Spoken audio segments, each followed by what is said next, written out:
Hello and welcome to this Friday's edition of Jamaica Magazine. I'm your host, Adrian Atkinson, and we've got an exciting program lined up just for you. As we close out to the final Friday of Child Month, it's important to remember that our focus on children does not end here but continues throughout the year. We unveil today's slate of features right after this quick break. Please stay with us.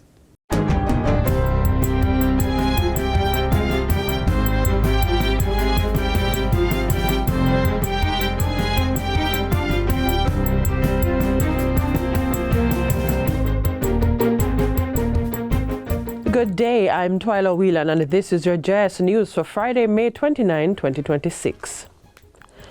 Prime Minister Dr. Andrew Holness is warning against what he has described as a dangerous and growing trend of organized land grabbing. This involves individuals illegally occupying, subdividing and selling government and private lands under the guise of adverse possession, a legal doctrine that allows a person who occupies land for a long enough period and under certain conditions to eventually claim legal ownership of the property. The Prime Minister cautions that unplanned settlements often help to breed crime while limiting access to critical infrastructure and public services. I have so many communities that we have to be treating with, where people have settled the land informally, and it is a cobweb that you can't get through.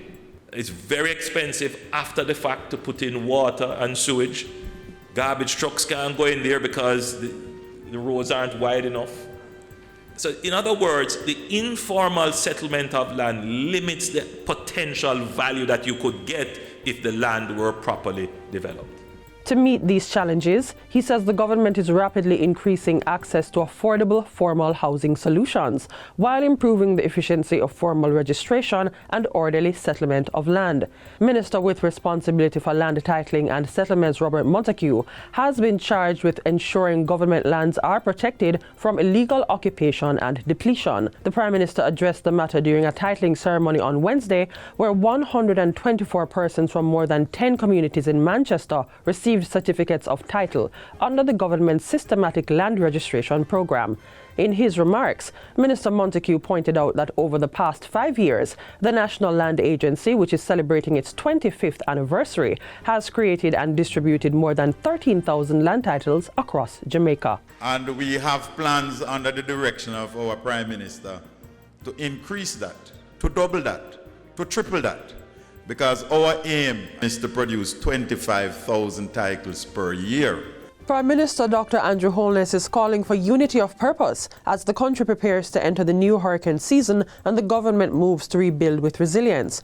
Dr. Holness was speaking to stakeholders at the National Disaster Risk Management Council meeting on Wednesday. Several critical matters were addressed, including infrastructure and fiscal resilience, community emergency response, first response readiness, logistics and leadership. The Prime Minister, who chairs the council, has outlined required actions to be taken by stakeholders following the meeting. ADPE must become stronger, more technical, more operational and more data-driven. The security forces and emergency services must institutionalize collaboration. The Ministry of Labour and Social Security must deepen vulnerability mapping while protecting personal information.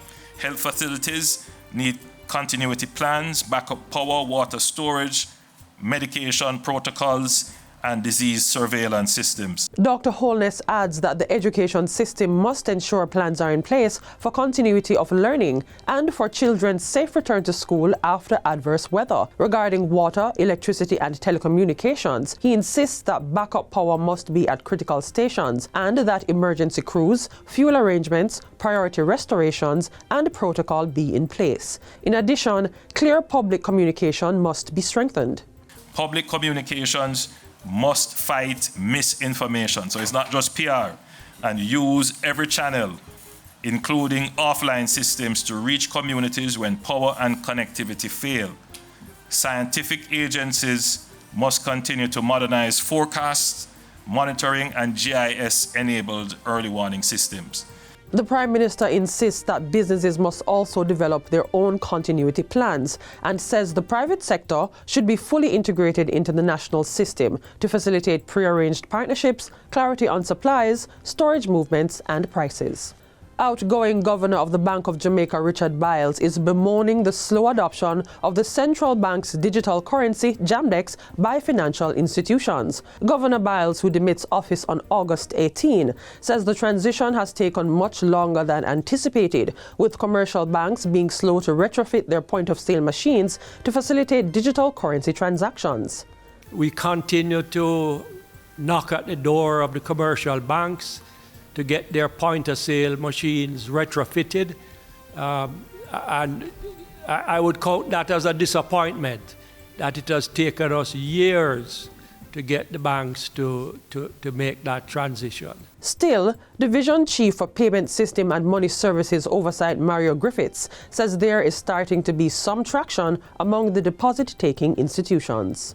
One DTI that has come to the gate, and they're working with us, and I believe by July the 26th, right, of July this month, we will have one DTI who would have retrofitted their point-of-sale device for JAMDEX, while the others have indicated a later time frame, and that would be by Q1 2027. So we do have some traction. We have received also some timelines and costing from a few other DTIs. The Ministry of Education and the Digital Foundation have signed a Memorandum of Understanding MOU to rebuild smart labs at 2 primary schools. The MOU signing ceremony was held recently at the Ministry's offices at National Heroes Circle in Kingston. It will re-establish the smart labs at Anchovy Primary School in St. James and Unity Primary School in Westmoreland, which were destroyed during the passage of Hurricane Melissa. Permanent Secretary Dr. Kassan Troop says more than 2,400 students and approximately 120 teachers are expected to benefit from the upgraded labs. She explains that the schools will receive new devices and equipment to support teaching and learning. We are rebuilding the labs in these institutions. They will again get 24 new devices. They will get a Mimia board. They will get the furniture, the teacher desk, the teacher table. They will get locks for the computers to ensure that they are safe. And of course, the training will continue to ensure the teachers can use the devices to the benefit of the students. Chief Executive Officer of the Digital Foundation, Charmaine Daniels, praised both schools for the way they previously managed and utilized the smart labs. It was a no-brainer for us to put back labs there because we know that you're good custodians of the investment. And we are Anchovy, boy. Not only do you win all the awards, but you make the Kingston schools look bad, right?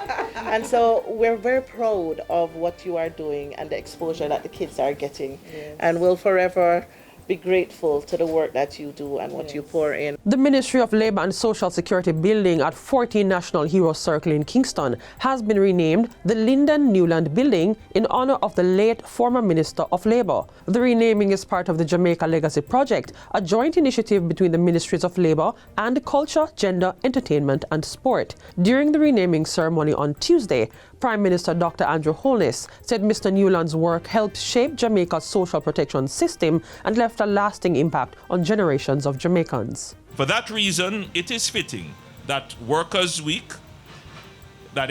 Week, this building at 14 National Heroes Circle should be dedicated in honor of Lyndon Newland. As Minister of Labour and National Insurance, Lyndon Newland helped to lay one of the strongest foundations of social protection in our country. Portfolio Minister Pernell Charles Jr. points out that the honour follows the May 2024 erection of a bust recognizing Mr. Newland's outstanding service and transformative leadership in labour and social security. Today's dedication and naming ceremony therefore builds upon that historic recognition, further cementing his place within the institutional and national memory of our nation. And finally, the government has introduced the Honourable Mavis Gilmore Centenarian Honour to recognize Jamaica's oldest citizen each year. Labour and Social Security Minister Pernell Charles Jr. announced the new honour during his recent sectoral debate presentation in the House of Representatives. The award is named in honour of former Minister of Social Security and Consumer Affairs, Mavis Gilmore, who celebrated her 100th birthday on April 13.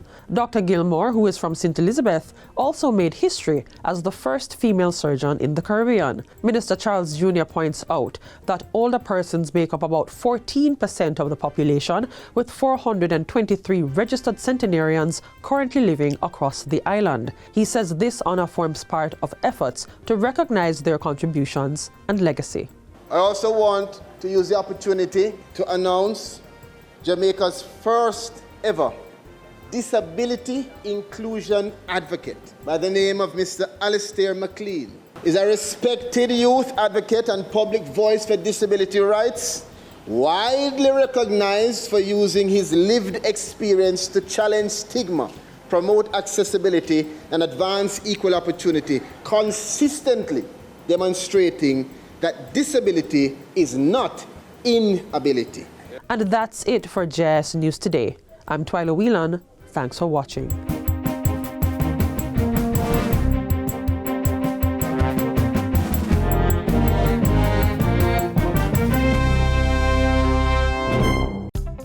Do you own land and need a title? Well, the National Land Agency, NLA, can help.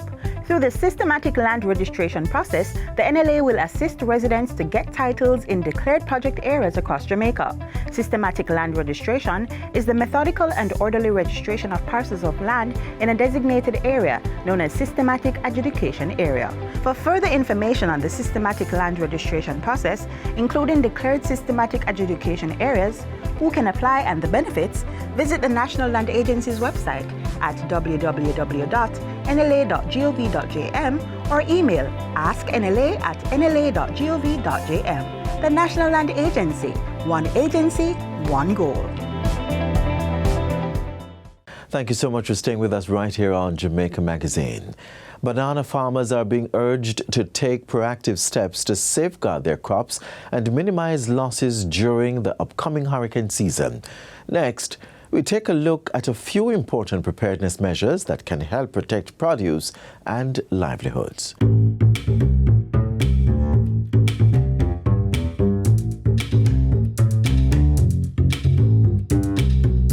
For banana farmers, resilience begins long before a storm arrives and continues well after it passes.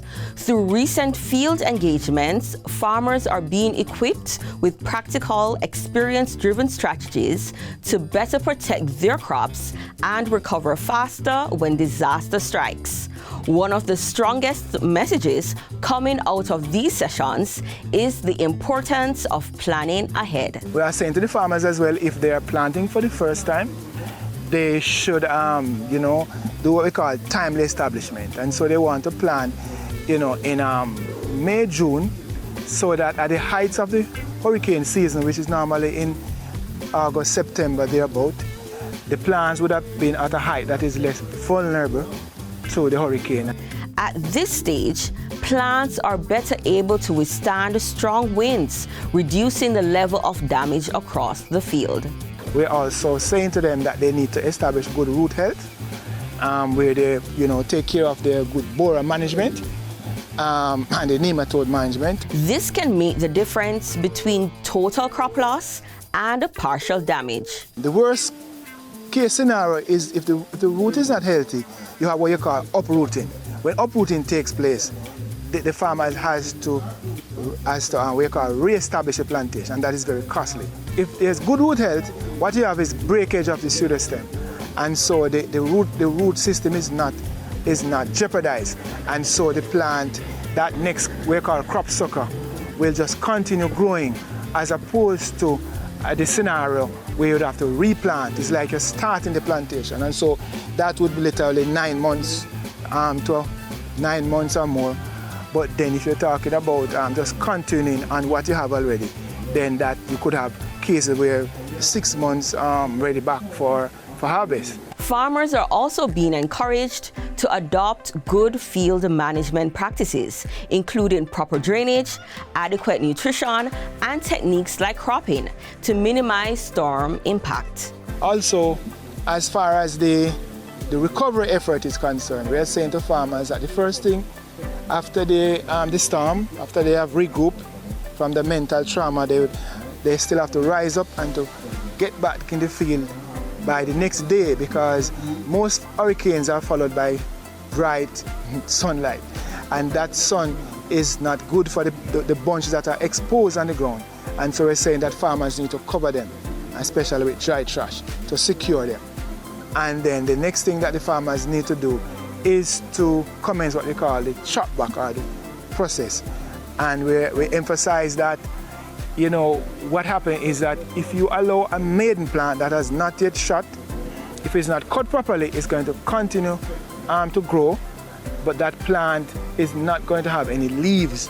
And so you may have even case where the bunch is produced, but then there's no leaves. And so we're saying that you have that plant has to be, they have to inflict some machete wounds into that trunk to ensure that it does not regrow, or to cut it in a situation where there's what we refer to as a gooseneck, or in the layman's term is a horse head, which means that the plant will not able to regrow in that case. And most importantly, or another key aspect, we're saying that farmers need to maintain good pruning, because the pruning is there's going to be a proliferation of suckers after the storm. So they have to go through and to select or remove suckers that are unwanted to ensure that there is limited competition.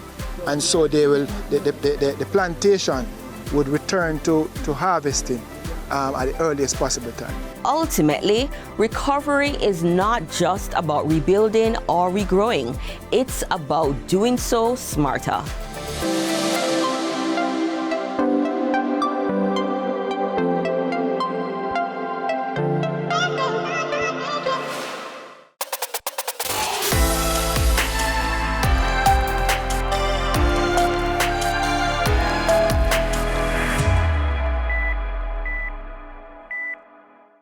Summer is fast approaching, and with it comes the peak travel season as many people head off for vacation breaks.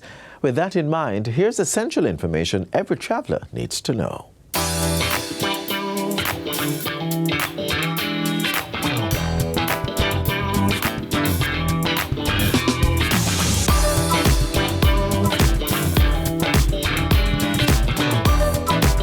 You need to start traveling more overseas. Okay, yeah, you're in. All right, nice. Let's decide with a game, countries. But first, let's decide how we're gonna travel. Air or sea? Good question. So, you decide. All right. Now to see where we're gonna go. We're gonna vacate. All right.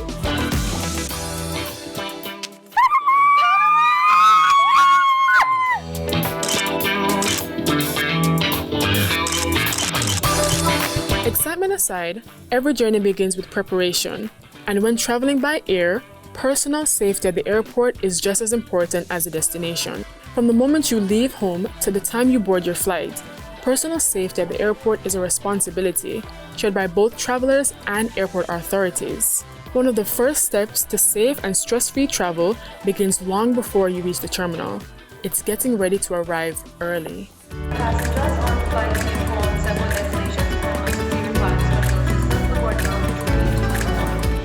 When they are planning on traveling, they must at best try to abide by the 3-hour requirements to get to the airport for processing. It is very important for a number of reasons.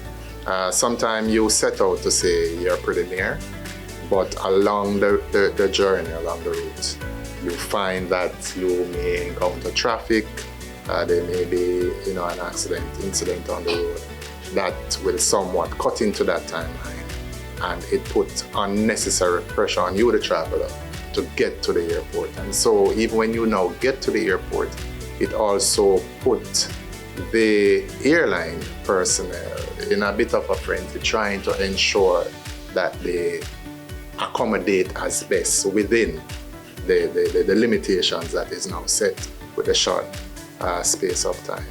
Securing valuables is another critical part of safe travel. Important items should always stay close and within sight. It is also important that before leaving the house, for setting out, you seek to secure your valuables. More likely, you put your valuables in your carry-on rather than placing it in your checked luggage. When you get to the airport, it is also important that at all times you keep your luggage as close to you as possible at all times. It minimizes the reality that it can be switched, it can be swapped, it can be tampered with, it can be stolen.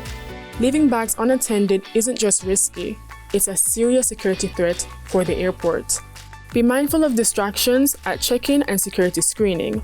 Discretion and vigilance go a long way in protecting personal information and belongings. Only accept help from persons who are in uniform. Keep your passport and wallet secure. Always watch your luggage when it goes through the X-ray machine. Travelers are also reminded to never carry items for others, no matter how harmless it may seem. Do not, and I say again, do not accept luggage, gift, anything from persons to take through the screening process once you are traveling. You do not know person sometimes. Her heart feel, a little bit soft, say an old lady or, someone who needs help. And so they may say, take this from me, hold this from me. We're saying, be a little bit selfish or more being concerned of your security and safety at that point, and allow that person to take their own stuff through screen rather than you trying to be the good Samaritan. Using electronic payment methods instead of cash can also reduce unnecessary attention while traveling. By planning ahead, staying alert, and making smart choices, travelers can help ensure a safer journey here in Jamaica and wherever their travels may take them. We're out here in Panama.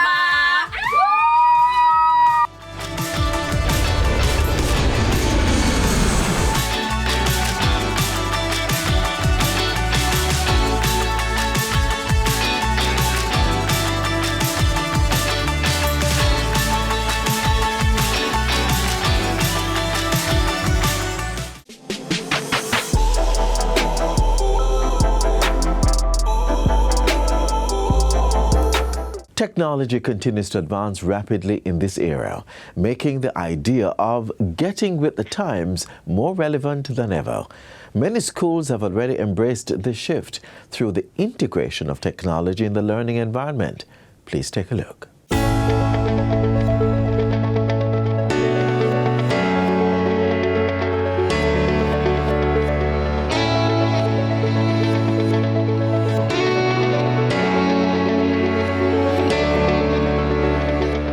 The Ministry of Education is making bold efforts to modernize classrooms across Jamaica through its national ICT in education policy.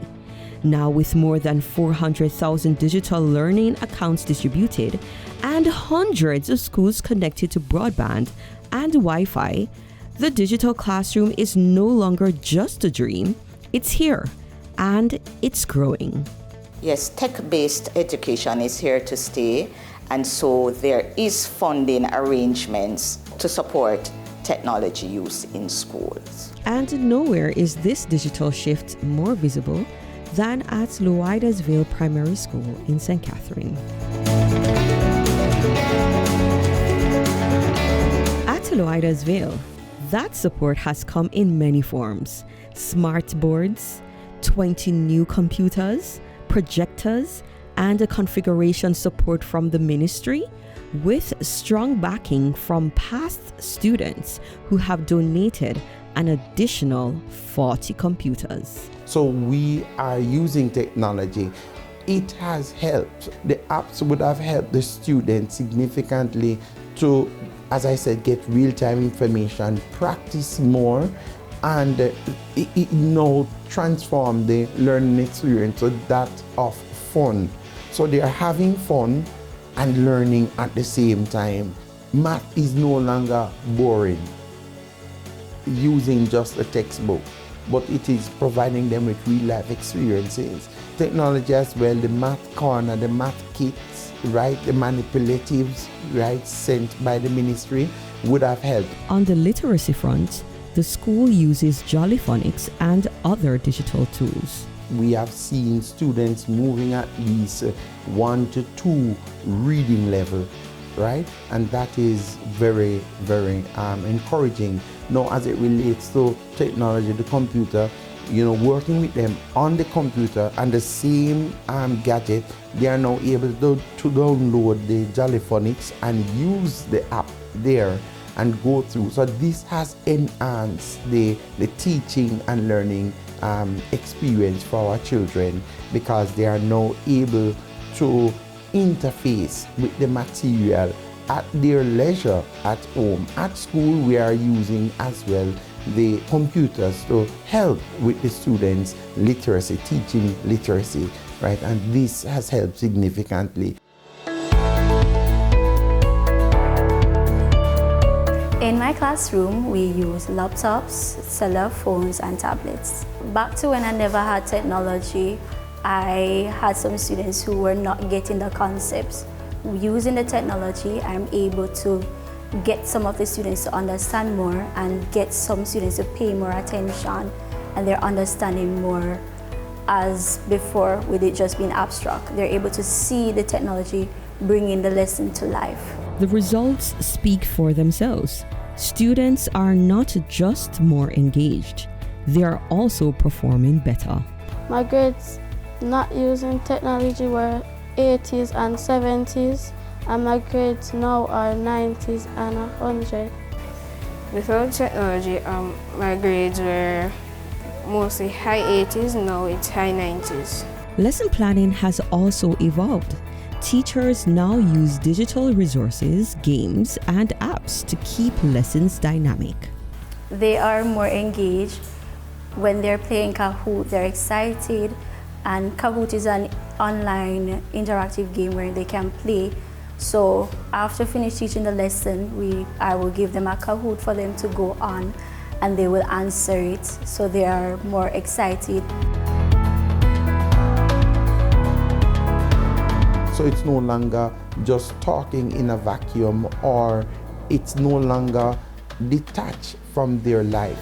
Learning has to be connected, and they have to be able to identify with whatever they are seeing in their life. That's why we use the technology. The videos that are used during the teaching and learning session, those are important to help them to see how or what examples are provided for them. So we want to provide them with that experience, and that is what we at Lowedersville Primary School is seeking to do. Hence our motto, learning today, leading tomorrow.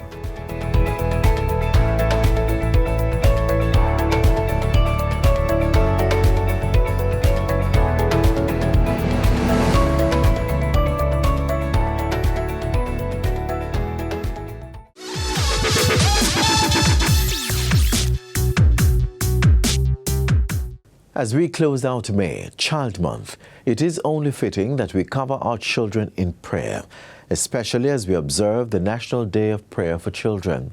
So today, we pray that our children remains under the mighty hand of God's protection and guidance. May every seed of purpose, greatness, and potential placed within them grow and flourish, shaping them into the men and women who will help lead Jamaica's future with wisdom, strength, and compassion. As we all agree in prayer. Parents, let's remember you have a sacred duty to steward your children in the ways of the Lord. So lead by example and create environments filled with love, discipline, encouragement, and faith. Our children are not only the future of Jamaica, they're gifts entrusted to us today. This is where we wrap up today's program, and I do hope you have been informed, inspired, and uplifted. Do join us again tomorrow for another engaging edition of Jamaica Magazine right here on this same station. If you missed any part of today's show, you can catch the repeat and more stories at jis.gov.jm. Until next time, I'm Adrian Atkinson. Thank you so much for watching, and as always, walk good. This has been a production of the Jamaica Information Service, the voice of Jamaica.